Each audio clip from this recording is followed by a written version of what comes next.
Bismillahirrahmanirrahim. Assalamualaikum warahmatullahi wabarakatuh. Bismillahirrahmanirrahim. Allahumma sholli wa sallim ala sayyidina Muhammadin sholatan taftahu biha lana futuhal arifin wa tufaqina biddin wa ala alihi wa sahbihi. Amma ba'du. Hadirin para rawuh, jamaah pengajian malam minggu yang saya muliakan. Pertama, syukur alhamdulillah saya ucapkan aktivitas kita berjalan dengan istiqomah sebagaimana biasanya. Adapun yang belum datang seperti biasanya juga yang menyusul. Susulan kan. Baik, kita mulai saja karena minggu kemarin sempat diwarnai dengan adanya gerimis. Kita ulang kembali sedikit masalah sholat ya. Kita belum masuk bab sholat, tapi kita masih mempelajari tentang pengertian di dalam sholat itu sendiri. Ya nanti pas prakteknya nanti ada pelajarnya sendiri. Baik, kita mulai saja. Qala Allah Ta'ala wa aqimis sholata li dzikri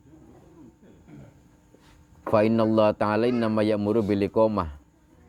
Firman Allah, wa aqimis sholata li dzikri, dirikanlah sholat untuk mengingatku. Dirikanlah sholat berarti kan gerakan yang dilakukan ini gerakan. Masalahnya ada juga orang yang melakukan sholat itu tidak melakukan gerakan. Ada orang yang mengatakan sebelum kamu sholat saya sudah sholat.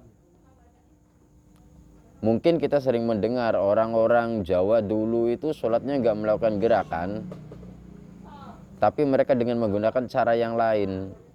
Begitu Islam datang, sholatnya itu dengan menggunakan gerakan-gerakan seperti kita. Orang Jawa dulu itu kan ketika asal dia ingat sama Allah saja, dia sudah dikatakan sholat gitu. Itu kalau orang Jawa kuno ya. Ya tapi sampai sekarang juga masih ada orang-orang yang seperti ini. Kalimatnya juga wa aqimis sholata li dzikri, dirikanlah sholat karena untuk mengingatku. Selain daripada sholat, ternyata panjenengan itu jarang ingat dengan sing gawe urip. Kita ingat kepada Allah hanya ketika posisi kita sedang sholat, dan itu pun di awalnya doang. Bahkan malah sudah menjadi tradisi ya di kalangan kita, ketika sholat sama sekali tidak ingat kok sama sang sultan. Fa innallaha ta'ala ya'muru bil iqamah, Allah itu memerintahkan dengan kalimat iqamah, dirikan, mendirikan, melakukan. Wa yaqulu ta'ala wa aqimus sholah. Di ayat lain pun Allah mengatakan wa aqimu, sama ya, iqamah.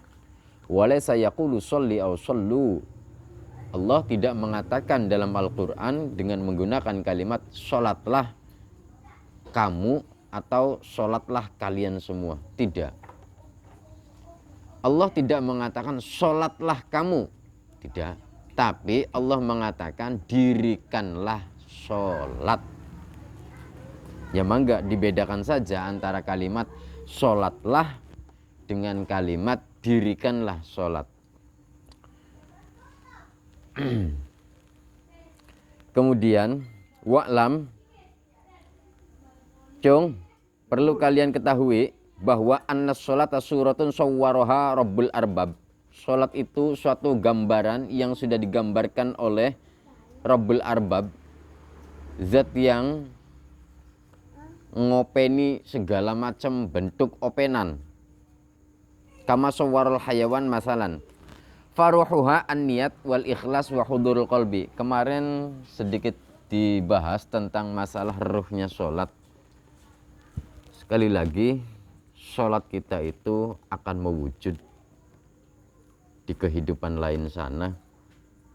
Dan wujudnya itu ya macam-macam, bisa berbentuk seperti kita, bisa juga berbentuk yang lain. Dan sholat yang berbentuk tadi itu memiliki ruh. sholat yang mewujud tadi, ini bahasanya nanti tidak menggunakan akal ya. Tapi coba kita cermati dengan menggunakan rasa. Kita kan jasad nih. Coba kita rasakan sholat itu terlepas dari kita, dia wujud sendiri. Nah, sholat itu ada wujudnya. Paham betul Bos maksudnya? Artinya digambarkan di luar kita. Tapi itu bentuk daripada sholat kita. Saya, ini punya saya yang lain, tapi tidak kelihatan. Tapi ini wujud daripada sholat. Paham betul maksudnya?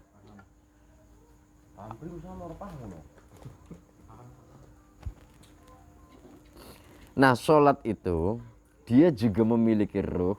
Nah, ruhnya itu adalah niat, ikhlas, dan hudurul qalbi. Maka ketika sholatmu tidak ada niat, maka wujud sholatmu ini tidak ada ruhnya. Berarti bangkai.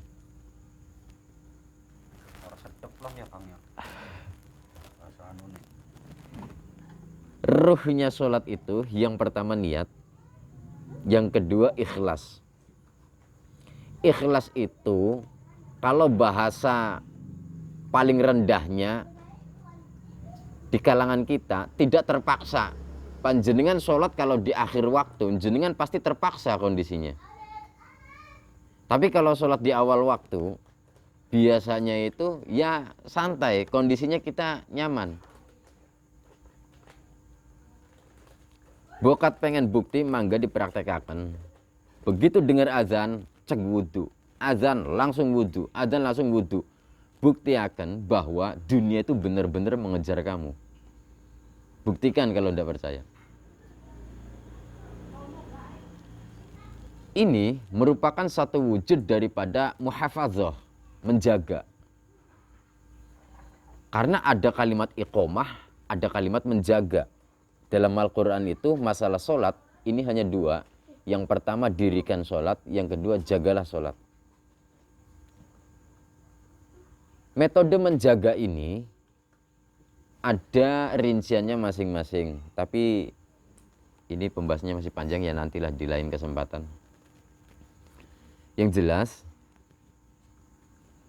ikhlas dalam melakukan sholat, bahasa derajat paling rendahnya itu kamu tidak sholat dalam keadaan terpaksa. Kamu sholat tidak dalam keadaan terpaksa. Entah itu terpaksa karena buru-buru pengen kegiatan ini, buru-buru pengen kegiatan ini, sehingga sholatmu terpaksa cara melakukannya. Dan ketika sholatmu dilakukan secara terpaksa, maka yang pertama saya tanyakan adalah niatmu di mana. Apakah niatmu cukup di awal saja? Ya sah-sah saja sih. Artinya tidak terlalu ya nanti akan ada di belakang. Bagaimana ketika tidak ada niat, tidak ada ikhlas, tidak ada atau sujudnya tidak sempurna, nanti ada di belakang. Yang jelas, sholat tanpa niat, sholat tanpa ikhlas, dan sholat tidak hadirnya qalbun, itu sama artinya sholatmu tidak punya ruh. Berarti kamu mempersembahkan sholat pada Sang Maharaja berbentuk bangkai. Pantes tah? Sama dengan jifah, bangkai. Nah, kondisi kita seperti ini bagaimana? Artinya kita kan masih belum bisa memahami hal-hal yang demikian kan? Nggih, Bang Sule kan. Selama ini kita hidup di satu desa yang tidak jauh-jauh dari keislaman. Kita sudah yakinlah, kita sudah paham semua bahwa desa kita ini desa yang religius, ya kan? Semenjak kita kecil, maka ada bahasa senakal-nakale uwong, seberandal-berandale uwong desa kian pasti bisa maca Quran. Kan ada bahasa mengkonon kan. Tapi kenapa metode sholat kita masih dengan cara seperti itu saja. Sehingga tidak membekas pada kehidupan kita setelah melakukan sholat. Jenengan sholat saben dina, sedina sewengi ping 5. Jenengan sholat bertahun-tahun sampai sekian, jenengan masih makan-makanan baik. Jarene inna sholat tanha 'anil fahsya'i wal munkar. Karena Anda mengkolaborasikan antara syariat dengan isi daripada inna sholat tanha 'anil fahsya'i wal munkar. Tapi bokatan pengen dibuka inna sholata tanha 'anil fahsya'i wal munkar, yo kayak kita ki abot engkone. Sebelum lari ke bahasa tanha 'anil fahsya'i wal munkar, metode seperti ini saja kita merasa berat, Kang.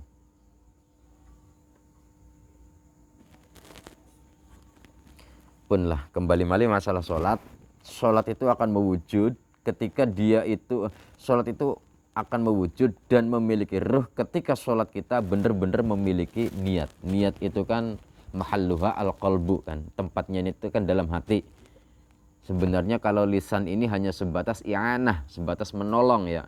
Usolli fardhu zuhri itu sebenarnya hanya diucapkan lewat lisan, itu sisi syariat ya. Artinya itu sunnah. Karena tempatnya niat itu sendiri dalam hati. Suara hatimu seperti apa, ya temanmu yang di samping gak bakalan dengar. Hati saya mengatakan seperti ini, yang di samping saya yang gak dengar. Lain halnya dengan ketika diucapkan lewat lisan. Kemudian, wahudurul qalbi, hadirnya hati. Hadirnya hati itu, ya mungkin untuk kayak kita juga merasa berat ya, hadirnya hati itu seperti apa, kita juga masih berat. Dan saya kira untuk hudurul qalbi ini ya hanya beberapa orang saja ya. Mungkin diantara teman-teman yang di luar kita sini ada 1 atau 2 ya, karena semuanya itu memiliki tugas masing-masing. Artinya hudurul qalbi ini tidak bisa dimiliki oleh setiap orang. Dan hudurul qalbi ketika dikupas ternyata itu juga satu kendala. Yang jelas kita berusaha semaksimal mungkin untuk hudurul qalbi. Benar-benar pasrah, Allahu Akbar. Benar-benar pasrah, istislam. Pasrah. Wong bakat wis pasrah ku angkat tangan sih. Uang bakal wis pasrah ke wis angkat tangan. Makanya sebelum sholat letakkanlah keinginan-keinginan kita, sementara taruh di bawah kaki kita. Selanjutnya, selain daripada ruh dalam sholat yang wujud tadi, wabadanuha al-a'mal. Sholat ini akan memiliki badan ketika cara sholat Anda dilakukan dengan gerakan-gerakan. Ini mematahkan bahasa orang-orang Jawa kuno yang mengatakan sholat saya tidak perlu seperti sholat kamu, jengkelat-jengkelit ya bocah cilik aja bisa. Ini sering saya dengar kalimat seperti itu dari senior-senior ya. Mereka-mereka yang tidak melakukan sholat dengan gerakan-gerakan seperti kita. Ketika mereka sholat, oke lah, cara sholat mereka itu dengan menggunakan sisi lain daripada kita. Hanya saja Imam Ghazali memfatwakan bahwa wabadanuha al-a'mal. Kalau wujud sholatmu ini benar-benar sempurna, maka dia akan memiliki badan ketika kamu sholatnya dengan menggunakan gerakan-gerakan sebagaimana umumnya. Angel teman dipahami. Bakal wong Jawa mah ngomong iku asal eling karo sing gawe urip gah wis diarani sholat. Kan mengkonon. Kin bahasane wong Jawa kuno ya. Ya Bu, wong Jawa saking bokatan masih ana ya orang ngerti. Karena cara mereka sholat itu menggunakan sisi lain daripada kita. Jika ingin sempurna, ya sholatlah dengan menggunakan anggota lahir kita. Lamona pelem kah? Tolonglah kulite ki dihargai konon kah? Lamona wit pelem kin ki nguwo, lamun laka kulite kepriwen. Apa codot ora pada manjing? Apa codot ora pada teka? Makanya dibungkus adanya kulit. Wong dibungkus karo kulit bega, codot masih angger teka, angger mangan. Apa maning sing laka klambine, sing laka kulite. Apa maning sing syariate ora dinggo konon lho. Karena ketika seseorang itu masih tingkat syariat, maka iblis pun tingkatannya syariat. Ketika kamu sudah mencapai makam seatasnya, maka iblis pun, karena iblis juga ulama ya. Ada yang ulama loh. Iblis juga ada yang ahli tasawuf. Iblis juga ada yang ahli Quran. Iblis juga ada yang ahli hadis. Iblis juga ahli yang masalah dalil. Iblis juga banyak yang melakukan ahli ibadah. Sehingga ketika Syekh Abdul Qadir Al-Jailani difatwakan, diomongi karo iblis bahwa ya Syekh Abdul Qadir, sampeanku apa sih bahasanya kah? Wis derajate wis munggah, jadi sampean wis ora wajib sholat maning. Sing ngomong ki suara tanpa rupa, sing dhuwur langit. Ya Syekh Abdul Qadir, sampean wis ora wajib sholat maning karena sampean derajate wis munggah, wis diterima. Apa dawuh Syekh Abdul Qadir? Ikhsa ya la'in.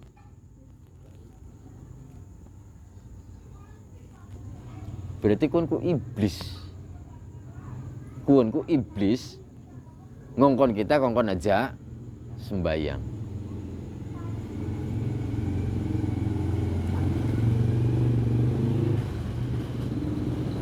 Iya seperti itu, derajatnya mereka itu ngimbangi kita. Ketika masih ketika kita masih level 1, maka iblis pun level 1. Ketika kita naik level 2, iblis yang level 1 tadi tidak sanggup. Maka iblis yang level 1 tadi ngomong karo iblis yang level 2, kayak urusannya sampean isun wis ora kuat. Akhirnya iblis yang level 2 tarung, mulai ganggu. Ketika naik derajat selanjutnya, maka iblis yang nomor 2 juga tidak sanggup. Terus seperti itu. Dan ini tidak akan selesai kecuali dengan cara pasrah. Selanjutnya, yang pertama, sholat kita akan mewujud dan akan memiliki ruh ketika sholat kita memiliki niat, ikhlas, dan hadirnya qalbun. Yang kedua, wujud sholat kita ini akan memiliki badan ketika cara sholat kita menggunakan gerakan-gerakan syariat. Yang ketiga, wa'adha'uha al-asliyah al-arkan. Anggota-anggota pokoknya, anggota pokok itu ya seperti mata, telinga, hidung. Ini anggota pokok itu dengan cara menggunakan rukun-rukun. Makanya ketika salah satu rukun tertinggal, apa cukup dilakukan dengan cara sujud sahwi? Rukun sholat anak pira Kang? 17. Rukun sholat iku anak 17. Ketika salah satu rukun tidak terpakai, maka sholatnya bisa nggak diganti dengan sujud sahwi? Nggak bisa, karena ini rukun pokok. Sujud sahwi itu digunakan ketika selain daripada rukun. Contoh, tahiyat awal. Kamu tidak tahiyat awal. Tahiyat awal sunnah ya. Kebanyakan kita ini memvonis tahiyat awal ini wajib Kang masalah. Nah, tradisi-tradisi seperti ini ketika sudah membudaya dalam diri kita, hal-hal yang sunnah dikatakan wajib. Tahiyat awal ke sunnah, ketika kamu tidak tahiyat awal, maka dilakukan dengan cara sujud sahwi. Beda ketika tahiyat akhir, beda ketika Fatihah. Fatihah itu kan rukun. Kalau Anda meninggalkan Fatihah 1 rakaat saja, Anda tidak bisa mengganti Fatihah tadi dengan sujud sahwi. Justru Anda wajib menambah 1 rakaat lagi. Itu rukun. Rukun dalam sholat itu ada 17. Ketika salah satu rukun itu tertinggal, maka kamu wajib menambah 1 rakaat lagi. Dan rakaat yang ketinggalan rukunnya tadi itu dianggap gugur. Ini dalam metode fikih ya. Kemudian ini tidak bisa diganti dengan sujud sahwi. Nah, anggota sholat yang mewujud tadi adalah rukun-rukun yang kita sempurnakan. Termasuk diantaranya adalah tumak ninah. Anda tahu enggak, kalau dalam sholat itu berapa banyak tumak ninah? Dalam 1 rakaat saja, itu tumak ninah berapa? Pinten?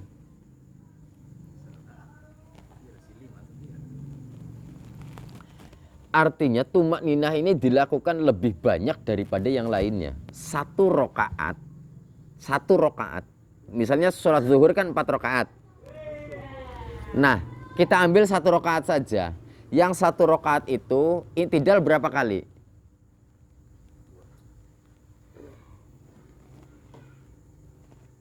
1 ya. Ruku 1 kali, sujud juga 1 kali kan? 2 kali ya? Hah? 2 kali ya, sujud 2 kali. Lah tumak ninah berapa banyak? Banyak dari semuanya itu kan? Kenapa? Tumak ninah itu kan dilakukannya sebentar sih sebenarnya. Tumak ninah itu apa sih artinya? Anteng kan? Menikmati. Tahu nggak kalau tumak ninah ini filosofi daripada sabar? Ternyata di situ selalu habis melakukan ini kita tumak ninah, habis melakukan ini kita tumak ninah, habis melakukan ini kita tumak ninah. Paham enggak maksud saya? Ternyata urip kudu sing akeh sabar ya kan. Oh, sabar. Artinya tumak ninah itu anteng. Terus sebenarnya itu sebentar. Karena al-musibah inda sodmatil ula kan kalimatnya kan. Lah iya kopi nanti Kang sing mau pengen ngopi. Beli kantong. Tumak Dina. Dengan tumak nina tadi aku dari ngopi. Gara-gara kopi tadi orang tumak Dina. Anu kami teh pada mutak-mutak dibikin mah. Selanjutnya ini kita rinci satu persatu ya. Yang merinci itu beliau Syekh Muhammad bin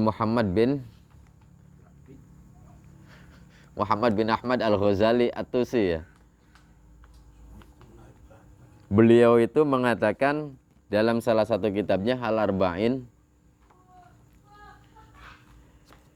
fal ikhlas wan niyat fiha yajri majrar ruh. Untuk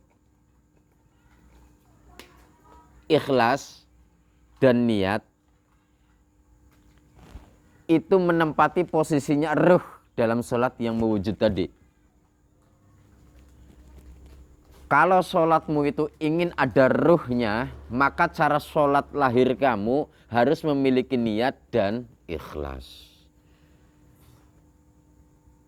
Ikhlas itu ya ketika kondisimu diselamatkan oleh Allah. Karena ketika kamu beramal karena manusia, namanya apa Kang? Kang Ustadz, oh iya. Ketika kamu beramal karena tujuan manusia, tujuan ingin dipuji manusia, berarti kamu telah melakukan. Ketika kamu meninggalkan amal, tujuannya karena manusia juga, mong diarani mengkene JA. Berarti namanya ya sama kan. Arep ngelakoni, arep orang ngelakoni, bakat tujuane melang kena omongane uwong, berarti kondisimu gugur. Wal ikhlas ma yu'afiyakallah. Ikhlas iku sing diselametake. Ikhlas iku ketika Gusti Allah nyelametaken sampean. Ora peduli arep dipuji, ora peduli arepan diecek, dicaci maki. Ya emang tugas saya hidup di dunia ini ya kongkon sodako ya sodako. Terserah sirama arepan muji saya, apa arepan ngece saya. Nggih matur suwun. Komandan Bansor, Banser. Komandan Bansos. Bansos. Ban Perkat ladang talil. apa cuma kah? Tangan tangan. Tangan kiri, tangan kiri. Tangan kanan. Wal qiyam wal qu'ud yajri majral badan. Untuk posisi berdirimu dalam sholat, praktek baik Kang, tangi Kang. Posisi berdiri, wal qiyam wal qu'ud, posisi dodok dalam sholat seperti apa? Dodok dalam sholat, iya kepriwe kayak gitu, terus kayak gimana lagi? Terus posisi dodok. Jadi yang dibahas itu posisi berdiri dengan posisi duduk. Berarti kan posisi julus baina sajdatain sama julus litahiyah. Coba. Duduk karena tahiyat. Nah, posisi berdirimu, posisi dudukmu ini yajri wis Kang. Tapi nanti ada lagi Kang. Wes istirahat dingin. Waalaikumsalam. Allah. Posisi berdiri dan posisi dudukmu itu akan mewujud dalam bentuk badan.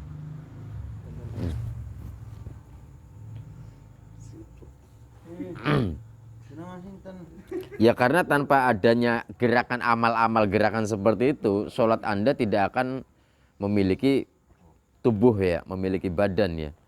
Kemudian untuk warruku wasujud yajri majra ra'si wal yadi warijli. Sujudmu, rukukmu berarti mewujudkan kepala, mewujudkan tangan dan mewujudkan kaki. Berarti sudah mulai sempurna kan? Wujud sholatmu akan memiliki tangan, kepala, dan kaki ketika rukuk dan sujudmu tepat. Kaitanlah, coba jenengan rukuk lah. Rukuk. Ketika posisi rukuk seperti ini, sing ana ning jero atine kepriwen? Jadi sing posisi rukuk ki sebenarnya dudu badane tapi jeroane Kang. Nah raga ini hanya sebatas penggambaran mengkonon kira-kira atine ku. Pun. Aja diterusaken Kang lah, semuten.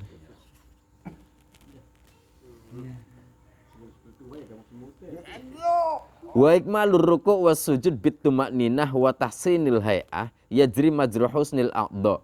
Sementara untuk penyempurnaan rukukmu, penyempurnaan sujudmu, indahnya gerakan-gerakan sholatmu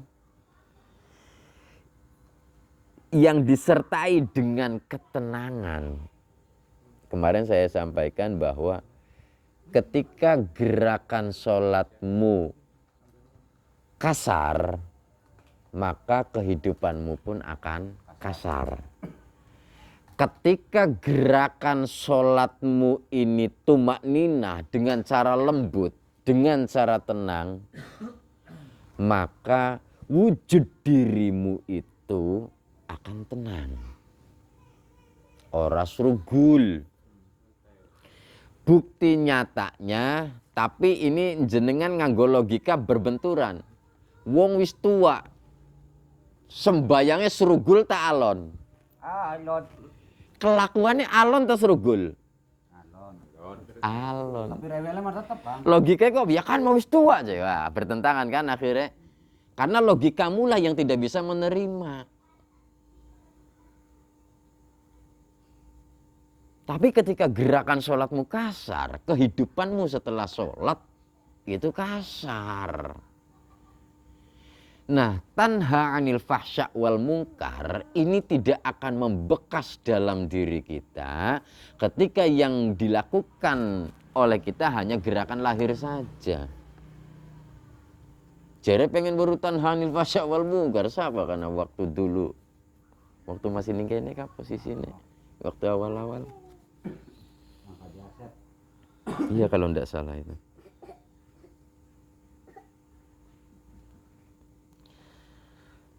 Kemudian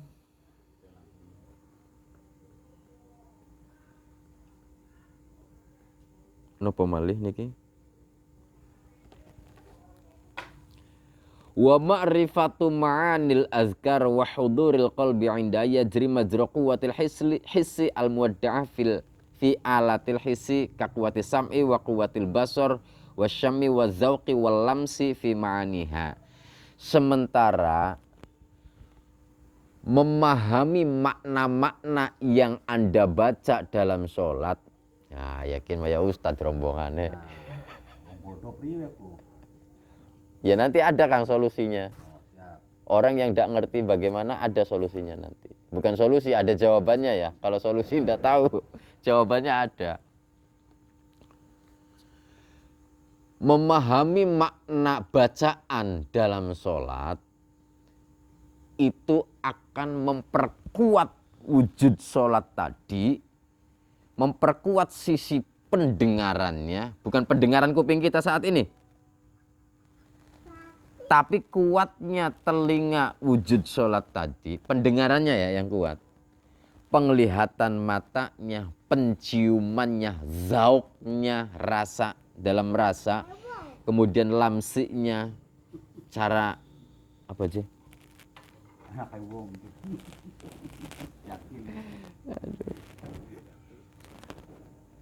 Itu demikian. Ya artinya wujud sholat tadi memang benar-benar akan tampak. Nyuwun ngapunten buat sahabat-sahabat di luar majelis ini yang sudah pengalaman, ya bisa dikoreksi mangga.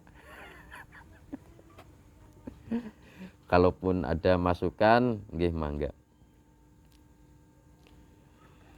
Sudah ya, masalah sholat tadi ini hanya sekilas saja, tidak dipraktekkan juga tidak apa-apa karena terlalu berat mungkin ya. Tapi hanya sebatas pendengaran pertama dari telinga kita loh. Saya kira ini pendengaran pertama di telinga kita masing-masing loh. Bener buatan? Benar. Nyantah kalau sebelum ini Anda semua pernah mendengar, saya tidak tahu. Nah, wujud sholat yang mewujud tadi itu kan sudah mulai sempurna kan, anggotanya bahkan ruhnya juga sudah ada kan, dan itu akan menjadi persaksian sholat kita. Dialah yang akan menjadi saksi. Wa'lam anna taqarrubaka bis sholat kataqarrubi ba'di khodamis sultan biihdai wasifatin ilas sultan. Cung, sampean kudu weruh.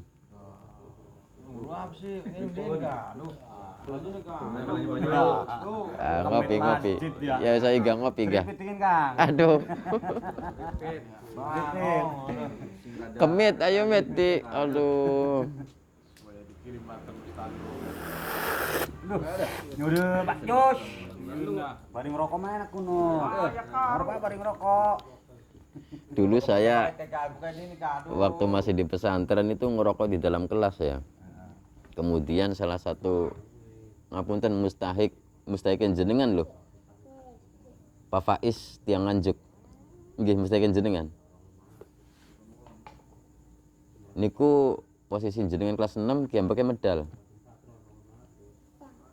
Bapak wonge putih. Bedal. Dawet. Kamar nganjek ning dhuwur makbaroh lho.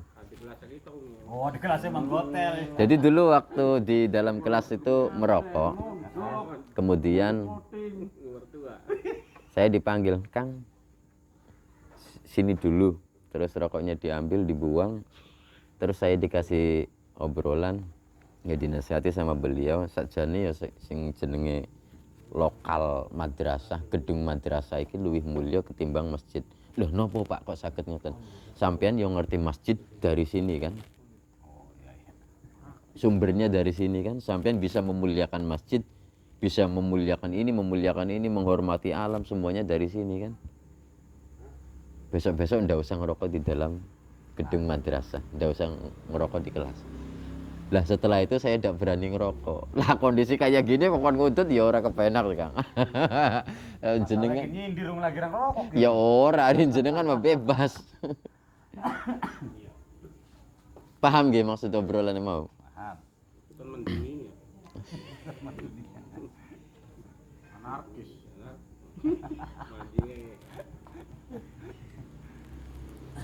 Pun, takarrubmu dalam sholat, pendekatanmu dalam sholat itu sama seperti pendekatanmu terhadap sang maharaja dengan mempersembahkan budak. Anggota badan ini loh, budak. Anda budak apa raja sih? Apa sultan? Budak. Budak tugasnya apa? Abdi. Ngawula. Ngawula ki apa kongkon sholat bae? Ora. Sing arane ngawula ki ya sekabehane di luar sholat ya ngawula dengan menggunakan tata cara etika.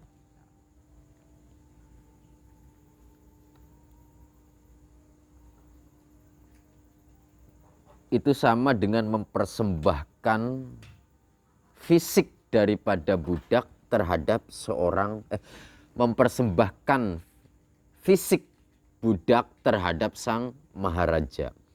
Itu sholatmu. Wa'lam anna faqdan niyah wal ikhlas minas sholah kafaqdir ruh minal wasifah. Tadi Anda kan mempersembahkan fisik, ya kan, fisik budak terhadap sang maharaja kan. Kalau fisik budak tadi tidak memiliki ruh bagaimana? Berarti Anda mempersembahkan bangkai terhadap raja kan. Ini ketika posisi Anda dalam sholat niatnya orang tepat. Atau tidak ada niat, tidak ada ikhlas, tidak ada khudurul qalbi. Wal muhdilil jifah al maitah mustahziun bis sholah. Sementara orang yang memberikan hadiah berbentuk bangkai itu sama dengan orang yang menyepelekan sholat. Mustahziun bis sholah fayastahiqqu safakud dam. Maka berhak ya wes ini mah radikal safakud dam. Getih, jangan radikal nanti katanya. Bayarnya kalau getih dah patok-patok. Ya, Kang Iin Sanudin, Gotel. Aduh, melas ya ditinggal rabine. Lah. Mending rabine. Dadi bapak ya dadi mbok iku anak wis gedhe ngono. Pitik ngiring jago. Jago ngiring pitik. Jago. Aduh, bunda gage wangsul iku duh.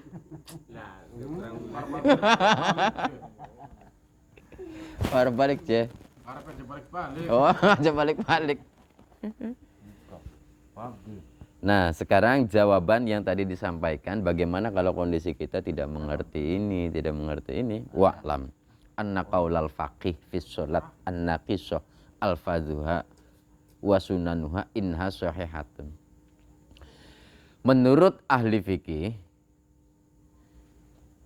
sholat yang kurang lafadznya, sunnah-sunnahnya, artinya ketika lisanmu tidak fasih, sunnah-sunnah tidak dijalankan dalam sholat, menurut ulama fikih, sholatnya sah enggak? Sah. Sama seperti dawuhnya tabib, kakaulit tabib, fil wasifah al-maktu'ah atrofuha inha hayatun walesat bimaitatin. Sama seperti fatwa seorang dokter dalam masalah budak atau seseorang yang jari-jarinya ini terpotong. Orangnya masih hidup enggak? Hidup, tapi jarinya terpotong. Dan orangnya enggak mati. Dia hidup. Nah, ini gambaran sholat tadi. Ketika dalam dirimu tidak bisa mengerti makna-makna ayat Al-Quran, berarti sholatmu pendengarannya kurang kuat. Ada solusi enggak? Ada, tapi ya engkau malah gampang akan. Ya ada lah, nanti mungkin suatu saat nanti saya keceplosan juga ya ada lah pokoknya nanti. Intern lah cara penerangannya. Kalau yang Kang,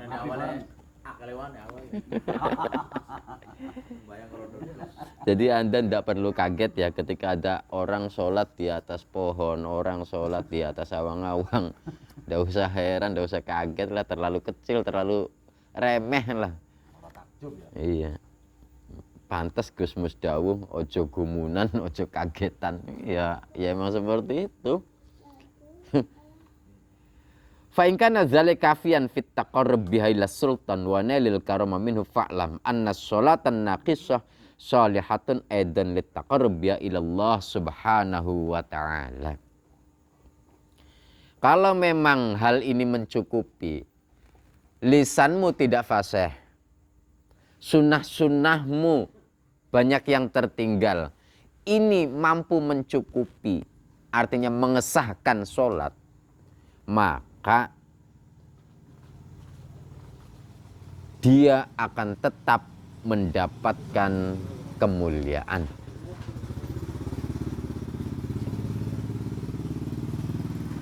Fa'lam anna sholatan naqisah, ketahuilah bahwa sholat yang kurang. Tadi kan sholat Anda tidak mengerti makna-makna yang dibaca. Anda sholat tidak mengerti cara bacaan-bacaannya. Nah, apakah ini dianggap sah? Menurut ahli fikih sah. Nah, Imam Ghazali menyambung, kalau menurut ahli fikih ini dikatakan sah, maka cara hadiahmu terhadap sang maharaja ini juga dikatakan sholihah, baik. Bahkan Anda akan mendapatkan karomah. Karomah itu kemuliaan. Senakal-nakal wong bakal nglakoni sholat, dia akan tetap mendapatkan kemuliaan. Sehebat-hebat, sebagus-bagus wong bahkan ninggalakan sholat, ora gelem sholat. Ya alam yang berbicara ya.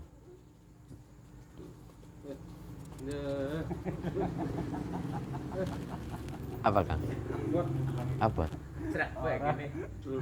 Ya makanya kemarin saya sempat tanya jawab ya karo lebene pira kana Kang Misbah wingi Kang?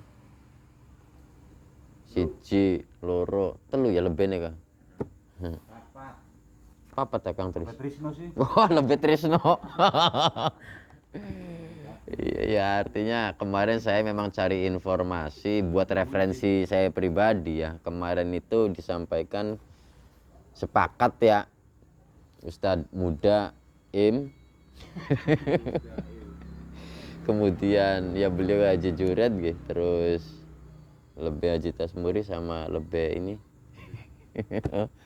Itu sepakat bahwa orang yang tidak sholat ketika dimandikan jasadnya, mayitnya, iku mambune basin.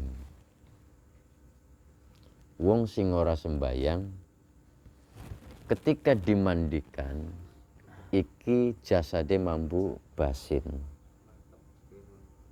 Dan ini sepakat patang lebih wingi kemengkonon kabeh jaren nggih Kang Ustaz Ahmad Nahrawi pernah ngalami durung ngadusi anakan maksudnya.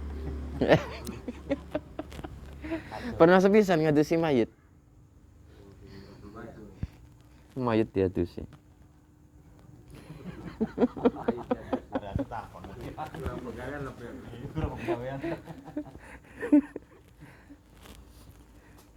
Kada saya nggih check up sementen mawon.